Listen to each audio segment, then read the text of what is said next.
इस गंगा जल की सौगंध खाकर ये कह सकता हूं, मेरा बिल्कुल मुख्यमंत्री जी के इन आरोपों से सरासर झूठ है। ये मुख्यमंत्री जी के आरोप, मैं इससे इनकार करता हूं। इस जगह से बड़ी कोई अदालत नहीं है। तो आप जो है, आप भी यहां पर आकर इस अदालत में, इस प्रभु की इस अदालत में अपने बयान दर्ज कीजिएगा। मैं अपने बयान दे रहा हूं, ये गंगा माई इसका फैसला करिए। अगर आपके अंदर हिम्मत है और आप वाकई सच्चाई के साथ में कहना चाहता हूं, आप में, आपकी आत्मा में एक उत्तराखंडियत का वास है।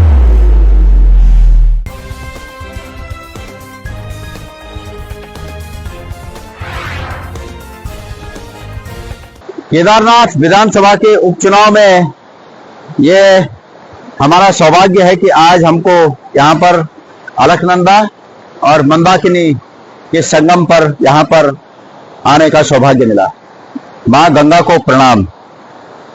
कल हमारे प्रदेश के माननीय मुख्यमंत्री श्री धामी जी यहाँ केदारनाथ विधानसभा के उपचुनाव में प्रचार के तहत आए थे और ये मेरा सौभाग्य है कि उन्होंने अपने संबोधन में इस नाचीज का जिक्र किया और उन्होंने कहा कि गणेश गोदियाल वैसे तो हमारे मित्र हैं। ये सत्य है कि रिश्तों को तय करने का अधिकार बड़े लोगों को होता है। तो उन्होंने मुझे मित्रता के रूप में संबंध मेरे साथ प्रदर्शित किए, इसके लिए मैं उनका आभार व्यक्त करता हूं। और माननीय मुख्यमंत्री जी ने केदारनाथ की इस पवित्र धरती में आकर जनता को झूठ बोलकर गुमराह करने का भी अपराध साथ साथ में किया। मैं समझता हूं कि सबसे बड़ी अदालत प्रभु की अदालत है। सबसे बड़ी अदालत में, उस परमात्मा की अदालत में आत्मा की गवाही बहुत महत्वपूर्ण होती है। और यदि आत्मा से कोई सच या झूठ, आत्मा से अगर झूठ तो आत्मा से कह नहीं सकता, झूठ दिमाग से बोला जाता है और सत्य आत्मा से बोला जाता है। इसलिए मैं आज इस गंगा के, इस अलकनंदा और मंदाकिनी के गंगा जो मिलकर आगे चलकर देवप्रयाग से गंगा बनती हैं, यहाँ पर इस संगम में मैं माननीय मुख्यमंत्री जी ने जो कल कुछ कहा उसके बारे में अपना वक्तव्य देना चाहता हूँ। माननीय मुख्यमंत्री ने कहा कि बद्रीनाथ केदारनाथ समिति में अध्यक्ष रहते हुए गणेश गोदियाल ने एक बद्रीनाथ मंदिर को बनाने में वो उपस्थित रहे, उसके शिलान्यास में उपस्थित रहे, ये उन्होंने कहा। उन्होंने कहा कि पूर्व मुख्यमंत्री हरीश रावत जी उस शिलान्यास के कार्यक्रम में उपस्थित रहे।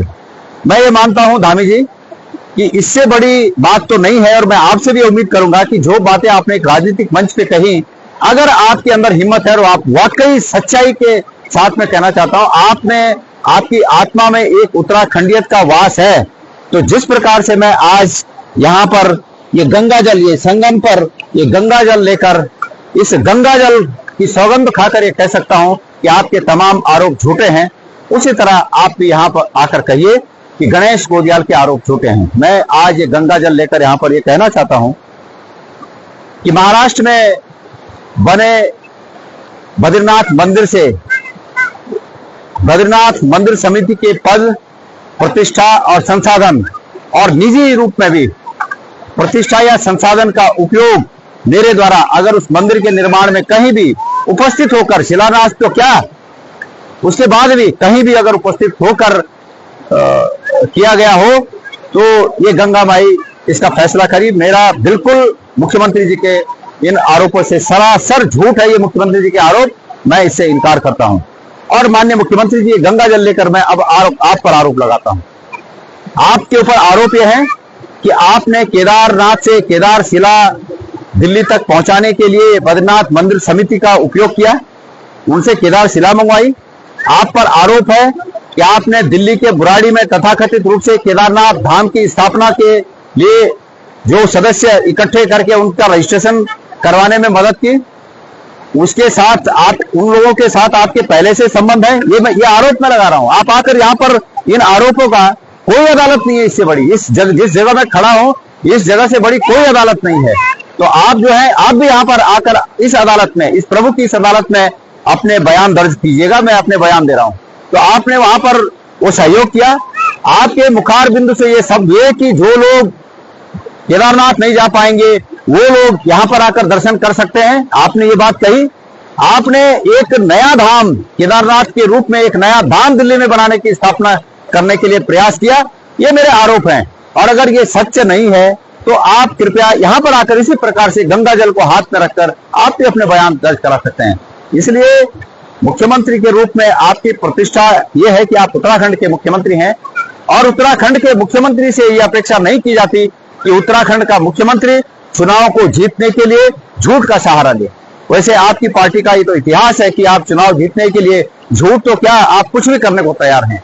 जहां तक पूर्व मुख्यमंत्री हरीश रावत जी का प्रश्न है, मेरी पुख्ता जानकारी है कि हरीश रावत जी भी शिलान्यास के उस कार्यक्रम में नहीं गए थे। हाँ, उस बद्रीनाथ मंदिर में जिसके आप जिक्र कर रहे हैं, किसी कार्यक्रम में बाद में हमारे उस कार्यक्रम हमारे प्रवासी लोग हैं, वहां के जो मैनेजर वगैरह जो समिति के लोग हैं, उन्होंने हरीश रावत जी को एक कार्यक्रम में बुलाया था और बाद में उस कार्यक्रम में हो गए थे, लेकिन कहीं कोई सरकारी संसाधन या सरकारी मदद उनको इस काम के लिए हरीश रावत जी ने भी नहीं की। ऐसा मेरी पुख्ता जानकारी है। बहरहाल ये बात अलग है कि आप केदारनाथ विधानसभा के उपचुनाव में झूठ का सहारा लेकर आप इस चुनाव को फतेह करना चाहते हैं। मैं आपसे निवेदन करता हूं कि अगली बार जब आप केदारनाथ आए, मैंने सुना कि कल आप फिर केदारनाथ आने वाले हैं, तो कृपया केदारनाथ आने से पहले संगम पर आकर प्रभु की इस अदालत में इस गवाही को दें कि केदारनाथ धाम दिल्ली जो आपने बनवाने में मदद की, उसमें क्या आपका रोल था, उसको इस पर यहां पर आकर आप जरूर कहिएगा। मैंने इतनी बार कह दिया, लेकिन राजनीतिक मंचों से आपने उस बात पर कहने के बजाय आरोपों को लगाना ज्यादा उचित समझा। कृपया इस संगम पर आकर यह भी कहिए कि केदारनाथ में जो चढ़ा हुआ सोना था वो पीतल कैसे बना, वो कैसे पीतल हो गया। आप ये भी कह सकते हैं कि वो सोना आया ही नहीं था, वो पीतल या तांबा ही आया था, ये भी आप कह सकते हैं। तो कृपया आप आइए और इन बातों का यहाँ पर प्रभु के इस सबसे बड़े अदालत में इन बातों पर अपनी गवाही दर्ज कराइएगा। मैं उम्मीद करता हूं कि जरूर आप इस पर रेस्पॉन्स करेंगे। बाकी मेरा नाम लेने के लिए, क्योंकि आप भाई मुख्यमंत्री हैं और आपने मेरा नाम लिया, तो मेरे लिए तो ये बड़ी बात है। आपका बहुत बहुत धन्यवाद। जय हो गंगा माई। लेकिन मैं आपको सिर्फ ये अपील करने आया हूं कि अगर अभी तक आपने K24 news and entertainment channel को सब्सक्राइब नहीं किया, प्लीज कर लीजिए।